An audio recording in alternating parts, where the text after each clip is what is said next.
Hello my dear friends, हम वापस आ चुके हैं अपने एजुकेशनल प्लेटफॉर्म एंकर क्लासेस के प्लेटफॉर्म पर। और हम लोगों ने क्लियर कर लिया है अभी तक कि प्रकाश के परावर्तन तथा अपवर्तन से रिलेटेड 30 ऑब्जेक्टिव, मानव नेत्र तथा रंग बिरंगा संसार से 30 ऑब्जेक्टिव और विद्युत धारा से रिलेटेड 30 ऑब्जेक्टिव, जो कि एग्ज़ाम की दृष्टि के लिए बहुत ही इम्पोर्टेंट होने वाला है।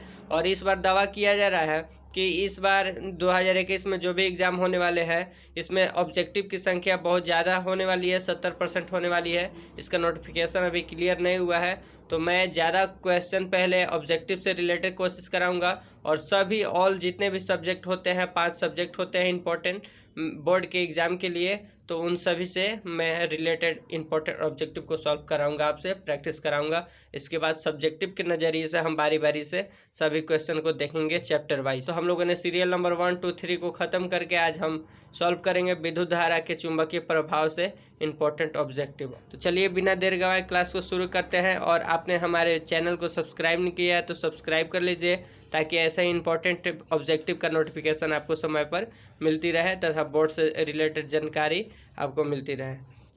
तो आज का आपका फर्स्ट क्वेश्चन है कि विद्युत फ्यूज विद्युत धारा के किस सिद्धांत पर कार्य करता है। यानी विद्युत फ्यूज जो होता है विद्युत धारा में, इलेक्ट्रिक करंट में घरों के लाइन में जो भी लगाया जाता है वो किस सिद्धांत पर कार्य करता है। तो ऑप्शन नंबर ए है ऊष्मीय, बी है चुंबकीय, सी है रासायनिक और डी है इनमें से कोई नहीं। तो आपका फर्स्ट का आंसर हो जाएगा ऑप्शन नंबर ए ऊष्मीय। क्योंकि देखिए विद्युत फ्यूज जो होता है विद्युत धारा में लगाया जाता है वो गर्म होने से ही टूटता है। और गर्म किसको कहते हैं, तो हम ऊष्मीय यानी कि हीट से रिलेटेड बात को ऊष्मीय कहा जाता है। क्वेश्चन नंबर सेकेंड है कि 1 किलोवाट घंटा किसके बराबर होता है। आपको देखिए ये याद रखना होगा कि 1 किलोवाट घंटा जो होता है किसके बराबर होता है। तो ऑप्शन नंबर ए दिया है 0.36 इंटू 10 के power 10 joule. Option number B है 1.6 इंटू 10 के power -19 joule. Option number C है 3.6 इंटू 10 के पावर 6 जूल और डी है इनमें से कोई नहीं। तो सेकेंड का आपका आंसर हो जाएगा ऑप्शन नंबर सी 3.6 इंटू 10 के पावर 6 जूल। क्या होता है 1 किलो वाट घंटा इक्वल टू 3.6 इंटू 10 के पावर 6 जूल। आपको ये याद रखना होगा।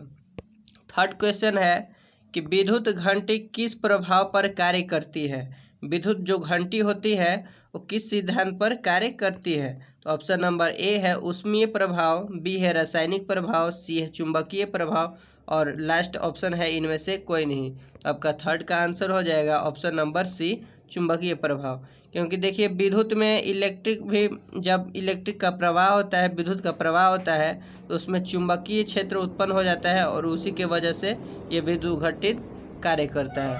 क्वेश्चन नंबर 4 है कि लघु पतन के समय परिपथ में विद्युत धारा का मान होता है। यानी कि जब भी लघु पतन होता है परिपथ में विद्युत धारा में, तो उस समय विद्युत धारा के क्या मान होता है, तो बहुत कम हो जाता है, परिवर्तित नहीं होता। ऑप्शन नंबर सी है बहुत अधिक बढ़ जाता है और ऑप्शन नंबर डी है निरंतर परिवर्तित होता है। तो आपका 4 का आंसर हो जाएगा ऑप्शन नंबर सी बहुत ही बढ़ जाता है। क्योंकि लघु पतन किसको कहते हैं, शॉर्ट सर्किट को। यानी कि घरों में जब प्लस या माइनस गर्म तथा ठंडा तार एक दूसरे से सट जाता है तो ये क्या होता है, उस टाइम लघु पतन हो जाता है, शॉर्ट सर्किट, और आग लग जाती है। आग लगने की भी संभावना होती है तो उस टाइम क्या होता है, वोल्टेज बढ़ जाता है, विद्युत धारा का मान बढ़ जाता है। क्वेश्चन नंबर 5 है कि डायनेमो का सिद्धांत आधारित है। ऑप्शन नंबर ए है कि विद्युत चुंबकीय प्रेरण पर, बी है प्रेरित विद्युत पर, ऑप्शन नंबर सी है धारा के ऊष्मीय प्रभाव पर, ऑप्शन नंबर डी है इनमें से कोई नहीं। क्वेश्चन नंबर 5 का आपका सॉल्यूशन हो जाएगा ऑप्शन नंबर ए विद्युत चुंबकीय प्रेरक पर। डायनामो किस सिद्धांत पर कार्य करता है, तो विद्युत चुंबकीय प्रेरक पर। क्वेश्चन नंबर 6 है कि डायनेमो के किस प्रकार की धारा प्राप्त होती है। डायनेमो से किस प्रकार की धारा प्राप्त होती है। ऑप्शन नंबर ए है दिष्ट धारा, बी है प्रवर्तित धारा, सी है दोनों धाराएं, डी है इनमें से कोई नहीं। क्वेश्चन नंबर 6 का सॉल्यूशन होगा दोनों धाराएं। यानी कि डायनेमो किस प्रकार की धाराएं प्राप्त करती है, तो दिष्ट धारा भी परावर्तित धारा, जिसको डीसी कहते हैं, दिष्ट धारा को डीसी कहते हैं, परावर्तित धारा को एसी कहते हैं। डीसी मतलब डायरेक्ट करंट, एसी मतलब अल्टरनेटिव करंट। क्वेश्चन नंबर 7 है कि विद्युत बल्ब में कौन सी गैस भरी रहती है। विद्युत बल्ब में जो होती है कौन सी गैस भरी होती है, तो ऑप्शन नंबर ए है निर्वात रहता है, यानी कि कोई गैस नहीं रहता है। बी है कि वायु भरी रहती है, और सी है निष्क्रिय गैस भरी रहती है, और डी है हाइड्रोजन भरी रहती है। क्वेश्चन नंबर 7 का सॉल्यूशन है ऑप्शन नंबर सी, निष्क्रिय गैस भरी रहती है। ठीक। क्वेश्चन नंबर 8 है कि भारत में उत्पादित परावर्तित विद्युत धारा की आवृत्ति होती है। भारत में जो भी उत्पादित होती है परावर्तित विद्युत धारा, इसकी आवृत्ति क्या कितना हर्ट्ज होता है। तो ऑप्शन नंबर ए है 50 हर्ट्ज, बी है 60 हर्ट्ज, सी है 70 हर्ट्ज, और डी है 80 हर्ट्ज। तो 8 का आपका आंसर हो जाएगा ऑप्शन नंबर ए 50 हर्ट्ज। विद्युत धारा जो परावर्तित होती है उसका 50 हर्ट्ज होता है भारत में। 9 नंबर है कि हमारे देश में विद्युन्मय तार एवं उदासीन तार के बीच कितना विभवांतर होता है। तो विभवांतर का पूछा जा रहा है किसके बीच, तो उदासीन तार और विद्युन्मय तार के बीच। तो जब भी आपका ऐसा क्वेश्चन आए तो आप आंसर हमेशा टिक लगाइएगा 220 वोल्ट, यानी 220 वोल्ट का हमेशा विभवांतर होता है। क्वेश्चन नंबर 10 है यानी कि 10 कि विद्युन्मय तार किस रंग का होता है। किस इसका देखिए रंग पूछा गया, उस टाइम हमें वोल्टेज पूछा गया था, उसमें से हो गया था क्वेश्चन नंबर 9 में 220 वोल्ट। और देखिए यहाँ रंग पूछा जा रहा है, तो ऑप्शन नंबर ए है हरा, बी है लाल, सी है काला, और डी है नीला। तो आपका 10 का आंसर हो जाएगा ऑप्शन नंबर बी लाल। क्वेश्चन नंबर 11 है कि घरेलू परिपथ में उदासीन तार का रंग होता है। घर में जो भी परिपथ होते हैं, जो भी ये हम तार को बिछाते हैं, तो उसमें परिपथ में उदासीन तार का कैसा रंग होता है। तो ऑप्शन नंबर ए है लाल है, बी है हरा, सी है काला, डी है पीला। तो 11 का आपका आंसर हो जाएगा ऑप्शन नंबर सी काला, यानी काला जो होता है ये अर्थ होता है जिसे लोग कहते हैं उदासीन तार। क्वेश्चन नंबर 12 है कि चुंबकीय क्षेत्र का एसआई मात्रक क्या है, यानी कि मैग्नेटिक फील्ड चुंबकीय क्षेत्र को कहते हैं, तो इसका एसआई मात्रक क्या होता है। तो ऑप्शन नंबर ए है वेबर, बी है टेस्ला, सी है फैराडे, और डी है इनमें से कोई नहीं। तो 12 का आपका आंसर हो जाएगा ऑप्शन नंबर बी टेस्ला, यानी कि चुंबकीय क्षेत्र का कभी भी आपका एसआई मात्रक पूछा जाए तो हमेशा बोलिएगा टेस्ला। ठीक। क्वेश्चन नंबर 13 है कि विद्युत चुंबकीय प्रेरण की खोज किसने की थी। विद्युत चुंबकीय प्रेरण की खोज किसने की थी। ऑप्शन नंबर ए है फैराडे, बी है मैक्सवेल, सी है फ्लेमिंग, और डी है एम्पियर ने। तो 13 का आपका आंसर हो जाएगा ऑप्शन नंबर ए फैराडे ने, यानी कि चुंबकीय प्रेरण की खोजकर्ता किसे कहा जाता है, फैराडे को। क्वेश्चन नंबर 14 है कि दी गई वोल्टता के स्रोत से जुड़े किसी चालक के प्रति सेकंड उत्पन्न ऊष्मा होती है, यानी कि जो भी वोल्टेज दिया होता है उसमें किसी चालक के प्रति सेकंड में ऊष्मा कितना होता है, मतलब क्या होता है। ऑप्शन नंबर ए है धारा के समानुपाती, बी है धारा के वर्ग के समानुपाती, सी है धारा के व्युत्क्रमानुपाती, और डी है धारा के वर्ग के व्युत्क्रमानुपाती। तो 14 का आपका आंसर हो जाएगा ऑप्शन नंबर बी धारा के वर्ग क्रमानुपाती, यानी कि जिस साइड से धारा बहता है उसके वर्ग का समानुपाती होता है। तो ऑप्शन नंबर बी आपका सही हो जाएगा। क्वेश्चन नंबर 15 है कि निम्नलिखित पदार्थों में कौन चुंबकीय पदार्थ नहीं है। ये चुंबकीय पदार्थ है जिसमें अट्रैक्शन नहीं होता है, तो उसको पूछा जा रहा है कि कौन चुंबकीय पदार्थ नहीं है। ऑप्शन नंबर ए है लोहा, बी है निकेल, सी है पीतल, डी है कोबाल्ट। आपका 15 का आंसर हो जाएगा ऑप्शन नंबर सी पीतल, यानी कि पीतल एक चुंबकीय पदार्थ नहीं है, लेकिन यह मेटल है, यह धातु है। क्वेश्चन नंबर 16 देखेंगे कि कहा जा रहा है कि पृथ्वी का विभव होता है, विभव या विभवांतर सेम ही कहते हैं, और उसका एसआई मात्रक क्या होता है, वोल्ट होता है। तो पृथ्वी का विभव पूछा जा रहा है, तो ए है ऋणात्मक, बी है धनात्मक, सी है शून्य, और डी है अनंत। तो 16 का आपका आंसर हो जाएगा ऑप्शन नंबर सी शून्य। अब नेक्स्ट क्वेश्चन देखते हैं। दिया गया है कि चुंबकीय बल क्षेत्र का एसआई मात्रक है। चुंबकीय बल का एसआई मात्रक पूछा जा रहा है मैग्नेटिक फोर्स का, तो इसका एसआई मात्रक आपको याद करना होगा हमेशा कि इसका क्या होता है, न्यूटन प्रति एम्पियर मीटर, यानी कि ऑप्शन नंबर डी में आपको दिख रहा है न्यूटन एम्पियर प्रति मीटर। नेक्स्ट क्वेश्चन है कि चुंबकीय क्षेत्र के प्रभाव में विद्युत धारा ए ऊष्मा उत्पन्न करती है, बी आकर्षण बल उत्पन्न करती है, सी चालक पर बल उत्पन्न होता है, डी इनमें से कोई घटना नहीं होती है। इसका 18 का आंसर हो जाएगा ऑप्शन नंबर सी, चालक पर बल उत्पन्न होता है। कब? जब चुंबकीय क्षेत्र के प्रभाव में विद्युत धारा चालक के बल के उत्पन्न होता है। 19 नंबर क्वेश्चन है कि चुंबक द्वारा धारावाही चालक पर लगाए गए बल की दिशा ज्ञात की जाती है। ए है फ्लेमिंग के वाम हस्त से, बी है ओम के नियम से, सी है मैक्सवेल के दक्षिण हस्त नियम से और डी है इनमें से कोई नहीं।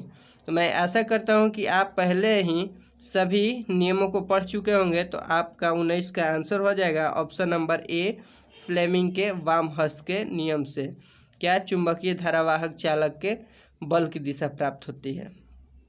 ऐसे हाथ करके अंगूठे के निशान देख करके आपने पढ़ा होगा कि ऐसे ये अंगूठा होता है और ये एक जाता है और अलग अलग ये बल दिखाता है, ये चुंबकीय क्षेत्र। इस तरह से आपने पढ़ा होगा। क्वेश्चन नंबर 20 है कि विद्युत मोटर को चलाया जा सकता है। विद्युत मोटर को चलाया जा सकता है। ऑप्शन नंबर ए है पर्यायवर्ती धारा पर, बी है दिष्ट धारा पर, सी है पर्यायवर्ती और दिष्ट दोनों धाराओं पर और ऑप्शन नंबर डी है इनमें से कोई नहीं। तो आप 20 का टिक लगाइएगा ऑप्शन नंबर सी, पर्यायवर्ती और दिष्ट धाराएं दोनों, यानी विद्युत मोटर को चलाया जा सकता है पर्यायवर्ती धारा यानी एसी से भी और डीसी से भी। 21 क्वेश्चन है कि विद्युत मोटर की क्रिया आधारित है। ऑप्शन नंबर ए है विद्युत धारा और चुंबकीय प्रभाव पर, बी है चुंबक और विद्युत धारा के प्रभाव पर, सी है आर्मेचर के घूर्णन पर, ऑप्शन नंबर डी है इनमें से कोई नहीं, यानी कि इनमें से किसी पर नहीं। तो आपका 21 का आंसर हो जाएगा ऑप्शन नंबर ए, विद्युत धारा और चुंबकीय प्रभाव पर। ये विद्युत मोटर की क्रिया किस पर आधारित होती है? तो विद्युत धारा और चुंबकीय प्रभाव पर। ऑप्शन नंबर ए का सही हो जाएगा। क्वेश्चन नंबर 22 है कि डायनेमो के द्वारा बदला जाता है। डायनेमो यानी क्या चीज़ में बदलता है? तो ऑप्शन नंबर ए है यांत्रिक ऊर्जा को विद्युत ऊर्जा में, चुंबकीय ऊर्जा को विद्युत ऊर्जा में, ऑप्शन नंबर सी है गतिज ऊर्जा को विद्युत ऊर्जा में, ऑप्शन नंबर डी है स्थित ऊर्जा को विद्युत ऊर्जा में। 22 का आपका आंसर हो जाएगा यांत्रिक ऊर्जा को विद्युत ऊर्जा में। यानी यांत्रिक ऊर्जा एक फिजिकल एनर्जेटिक कार्य है जो कि वो नाचता है तो वो क्या करता है कि विद्युत ऊर्जा को उत्पन्न करता है। तो वही डायनेमो का कार्य होता है, कार्य सिद्धांत होता है। तो वही क्या करता है कि यांत्रिक ऊर्जा को विद्युत ऊर्जा में बदल देता है। क्वेश्चन नंबर 23 है कि विद्युत मोटर द्वारा बदला जाता है। विद्युत मोटर द्वारा क्या चीज़ से क्या चीज़ बदला जाता है? ऑप्शन नंबर ए है विद्युत को यांत्रिक ऊर्जा में, चुंबकीय ऊर्जा को विद्युत ऊर्जा में, गतिज ऊर्जा को विद्युत ऊर्जा में, ऑप्शन नंबर डी है कि स्थित ऊर्जा को विद्युत ऊर्जा में। तो 23 का आपका आंसर हो जाएगा ऑप्शन नंबर ए, विद्युत ऊर्जा को यांत्रिक ऊर्जा में। यानी कि विद्युत हम जब देते हैं मोटर, ये मोटर हो गया, और जब इसमें हम इलेक्ट्रिक करंट देते हैं विद्युत, तो ये क्या करता है, पानी फेंकता है या किसी भी मशीन को चलाता है। तो ये क्या हो गया, यांत्रिक ऊर्जा हो गया और ये इलेक्ट्रिक करंट हो गया यानी विद्युत ऊर्जा हो गया। तो क्या करता है, विद्युत को यांत्रिक ऊर्जा में कन्वर्ट करता है। कौन? तो विद्युत मोटर। क्वेश्चन नंबर 24 है कि विद्युत धारा के कारण उत्पन्न चुंबकीय क्षेत्र की दिशा ज्ञात की जाती है। विद्युत धारा के कारण उत्पन्न जो होता है चुंबकीय क्षेत्र, इसकी दिशा ज्ञात की जाती है। ऑप्शन नंबर ए है मैक्सवेल के दक्षिण हस्त के नियम से, बी है फ्लेमिंग के वाम हस्त के नियम से, सी है ओम के नियम से और डी है ऑर्टोड के नियम से। तो 24 का आपका आंसर हो जाएगा ऑप्शन नंबर बी, फ्लेमिंग के वाम हस्त के नियम से विद्युत धारा के द्वारा चुंबकीय क्षेत्र की दिशा प्राप्त की जाती है। फ्लेमिंग के वाम हस्त के नियम से, ऑप्शन नंबर बी। 25 क्वेश्चन है। देखिए बार बार हम एक ही क्वेश्चन को बार बार रिपीट करके ज़्यादा टाइम नहीं लेंगे, हम कम समय में ज़्यादा क्वेश्चन को अटेम्प्ट करने के हम लोग कोशिश करेंगे। चुंबकीय क्षेत्र एक ऐसी राशि है जिसमें होती है, चुंबकीय क्षेत्र एक ऐसी राशि है जिसमें होती है क्या होती है? ऑप्शन ए है परिमाण, बी है दिशा, सी है ए और बी दोनों, डी है इनमें से कोई नहीं। तो आपका 25 का आंसर हो जाएगा ऑप्शन नंबर सी, ए और बी दोनों, क्योंकि चुंबकीय क्षेत्र जो होता है, मैग्नेटिक फील्ड, ये दोनों राशि होता है। कौन कौन? परिमाण भी होता है मैग्नेटिक, इसके पास मैग्नीट्यूड भी होता है और डायरेक्शन भी होता है, यानी कि परिमाण भी होता है और दिशा भी होता है। किसके पास? तो चुंबकीय क्षेत्र के पास। क्वेश्चन नंबर 26 है कि किसी कुंडली में प्रेरित विद्युत वाहक बल का मान उसके संबंध चुंबकीय फ्लक्स के परिवर्तन की दर का होता है। क्या होता है? यानी कि किसी भी कुंडली में जो भी प्रेरित वाहक बल होता है उसके संबंध में चुंबकीय फ्लक्स जो होता है, चुंबकीय फ्लक्स वो परिवर्तन की दर होता है। तो क्या होता है? तो ए समानुपाती होता है। कौन? विद्युत वाहक बल चुंबकीय फ्लक्स के। तो ए समानुपाती होता है, बी व्युत्क्रमानुपाती होता है, सी दोनों होते हैं यानी कि समानुपाती और व्युत्क्रमानुपाती, और ऑप्शन नंबर डी इनमें से कोई नहीं। तो आपका 26 का आंसर हो जाएगा ऑप्शन नंबर ए समानुपाती होता है। किसमें? तो विद्युत प्रेरित वाहक बल और चुंबकीय फ्लक्स में। क्वेश्चन नंबर 27 है कि किसी छड़ के चुंबक यानी किसी छड़ चुंबक के अंदर चुंबकीय क्षेत्र रेखाओं की दिशा क्या होती है? कोई एक छड़ है, जैसे ये छड़ हो गया आपका, तो इसके चुंबकीय क्षेत्र जो भी रेखाएं होती है इसकी दिशाएं क्या होती है? उत्तर ध्रुव से दक्षिण ध्रुव, कि उत्तर से दक्षिण, कि दक्षिण से उत्तर, या उत्तर ध्रुव से पश्चिम ध्रुव, या दक्षिण ध्रुव से पश्चिम ध्रुव। आपका ऑप्शन नंबर 27 का हो जाएगा ऑप्शन नंबर बी, दक्षिण ध्रुव से उत्तर ध्रुव। यानी कि चुंबकीय क्षेत्र जो भी होता है, किसी रड है, कोई रड है और कोई रड में, देखिए फिर से समझिए, कोई रड है तो इसमें हमेशा क्या होता है? दक्षिण ध्रुव से उत्तर ध्रुव बहता है। ठीक, दक्षिण ध्रुव से उत्तर ध्रुव, इस तरह से मैग्नेटिक फील्ड होता है। 27 के बाद 28 नंबर क्वेश्चन है कि जल विद्युत संयंत्र किस ऊर्जा को विद्युत ऊर्जा में रूपांतरित करता है? यानी जो भी विद्युत संयंत्र होता है जहाँ विद्युत को संचालित किया जाता है, तो वहाँ ऊर्जा जो करता है, विद्युत ऊर्जा को किस रूप में रूपांतरित करता है, किस रूप में बदलता है? तो ऑप्शन नंबर ए है तापीय ऊर्जा, बी है नाभिकीय ऊर्जा, सी है सौर ऊर्जा, डी है स्थित ऊर्जा। आपका 28 का आंसर हो जाएगा स्थितिज ऊर्जा, क्योंकि विद्युत संयंत्र जो होता है किसी भी ऊर्जा को विद्युत ऊर्जा में रूपांतरित करता है, तो स्थितिज ऊर्जा को विद्युत ऊर्जा में उत्पन्न करता है। कौन? तो विद्युत संयंत्र, जल विद्युत संयंत्र, यानी कि जल के पास जो भी विद्युत संयंत्र लगा होता है। क्वेश्चन नंबर 29 है कि वह उपकरण जो किसी परिपथ में विद्युत धारा को उपस्थिति संसूचित करता है उसे क्या कहते हैं? यानी जो भी विद्युत धारा को उपस्थिति को संसूचित करता है, बताता है कि विद्युत धारा का मान कितना आ रहा है, आई का मान, इलेक्ट्रिक करंट का मान कितना आ रहा है, उसे क्या कहते हैं? तो वोल्ट मीटर कहते हैं, बी है आमीटर कहते हैं, सी है गैल्वेनोमीटर कहते हैं, डी है इनमें से कोई नहीं। तो कोई ना कोई तो कहा जाता होगा, तो ऑप्शन नंबर डी तो आपका होगा नहीं। ऑप्शन नंबर ए है वोल्ट मीटर, बी है आमीटर, सी है गैल्वेनोमीटर। तो 29 का आपका ऑप्शन नंबर बी आमीटर सही हो जाएगा, क्योंकि आमीटर जो है विद्युत धारा का मान बताता है, वोल्ट मीटर जो है विभवांतर का मान या विभव का मान बताता है। ठीक है। क्वेश्चन नंबर 30 है कि माइकल फैराडे थे एक प्रसिद्ध, क्या थे?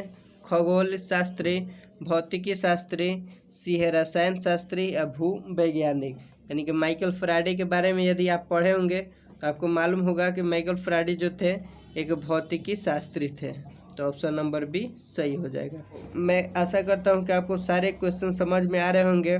आज हम 32 क्वेश्चन करने वाले हैं। तो 31 है आपका कि विद्युत परिपथ में लघुपतन अथवा अतिभारण के कारण होने वाली हानि से सुरक्षा की सबसे महत्वपूर्ण युक्ति है। यानी कि घर में जब भी शॉर्ट लड़ जाता है या अतिभारण की, यदि 220 वोल्ट आ रहा है और आपके घर में 320 वोल्ट की खपत है तो आपके तार जल जाते हैं, तो उससे बचने के लिए हमें घरों में किस उपकरण का उपयोग करना चाहिए? तो वही कहा जा रहा है। तो ऑप्शन नंबर ए है आमीटर, बी है फ्यूज, सी है मेंस और डी है प्लेट। तो आपका 31 का आंसर हो जाएगा ऑप्शन नंबर बी फ्यूज। इनके फ्यूज क्या होता है कि एक फ्यूज एक ऐसा उपकरण है कि जिसमें एक पतला सा तार लगा होता है, और यदि हाई वोल्टेज इधर से आता है आपके घर में और जाता है, तो यदि यहाँ से हाई वोल्टेज होता है या घर में शॉर्ट सर्किट लगता है, यहाँ से कनेक्शन ये टूट जाता है और आपका परिपथ इलेक्ट्रिक सर्किट बंद हो जाता है, जिससे आपका उपकरण सुरक्षित बच जाता है। 32 यानी कि लास्ट क्वेश्चन है आज का कि चुंबकों के सजातीय ध्रुव के बीच परस्पर होता है। यानी कि चुंबक जो होते हैं, इसमें आपको मालूम होगा कि एक मैग्नेट में दो ध्रुव होते हैं, उत्तरी ध्रुव और दक्षिणी ध्रुव। जैसे कि मान के चलिए हम इसको प्लस मानते हैं, इसको माइनस मानते हैं, और एक और हो जाएगा। जैसे कि फिर से हम बनाते हैं कि एक चुंबक है, एक ये चुंबक है, यदि यहाँ प्लस है यहाँ माइनस है, और सजाती यानी कि एक तरह, यानी एक और इधर से हम चुंबक यदि ले लेते हैं, इधर भी प्लस और इधर भी माइनस, तो जब इन दोनों को सटाया जाएगा तो यहाँ विकर्षण होगा कि प्रतिकर्षण होगा, तो वही पूछा जा रहा है। तो ऑप्शन नंबर ए है आकर्षण होता है, बी है प्रतिकर्षण होता है, सी है कभी आकर्षण कभी प्रतिकर्षण, और डी है इनमें से कोई नहीं। तो याद रखिएगा कि कभी भी सजातीय ध्रुव को जब चुंबक के कोई भी पदार्थ को सजातीय ध्रुव के बीच परस्पर रखा जाता है तो हमेशा प्रतिकर्षण होता है। तो 32 का आपका आंसर हो जाएगा ऑप्शन नंबर बी। चाहे ये चुंबक हो या इलेक्ट्रिक में उत्पन्न होने वाले चुंबकीय क्षेत्र हो, तो वहाँ हमेशा क्या होता है, सजातीय ध्रुव के बीच जब भी बात कहा जाए तो वहाँ प्रतिकर्षण होता है। तो अभी तक ने जितने भी मैंने 1 से 32 क्वेश्चन को सॉल्व कराया, ये बहुत ही इंपॉर्टेंट क्वेश्चन थे एग्ज़ाम की दृष्टि के लिए, इसलिए आप इन सभी 32 क्वेश्चन को 1 से 2 बार प्रैक्टिस कर लीजिएगा, क्योंकि जब भी आप एग्जामिनेशन हॉल में बैठिएगा तो आपको दिखाई देंगे कि जितने भी मैंने फिजिक्स से रिलेटेड, केमिस्ट्री से रिलेटेड, हिंदी से रिलेटेड प्रैक्टिस किए थे, उन सभी क्वेश्चनों में से 100 में 100% क्वेश्चन आए हुए हैं। तो यदि हम टारगेट लेकर के चलते हैं कि एक दिन में 30 क्वेश्चन को सॉल्व करते हैं, प्रैक्टिस करते हैं, तो 5 ये फिजिक्स से रिलेटेड यानी साइंस का ही भाग है, फिजिक्स, केमिस्ट्री भी है, बायो भी है, तो हम सभी से यदि एक चैप्टर से 30 करते हैं तो 5 चैप्टर हमने लिया है इंपॉर्टेंट चैप्टर, तो आपके फिजिक्स में केवल 150 ऑब्जेक्टिव हो जाएंगे। लेकिन साइंस में पूछे जाएंगे इस बार, आशा करता हूँ कि 70 क्वेश्चन ही, तो आप एक सब्जेक्ट में यदि 150 होता है तो आप बहुत ही अच्छे नंबर गेन कर सकते हैं और आप अपना नाम रोशन कर सकते हैं। तो कोशिश करूँगा कि आपको सारे इम्पोर्टेंट क्वेश्चन को मैं आपको प्रोवाइड कराऊँ। तो चलिए नेक्स्ट वीडियो में फिर मिलते हैं नेक्स्ट प्रैक्टिस सेशन के साथ, तब तक के लिए जय हिंद।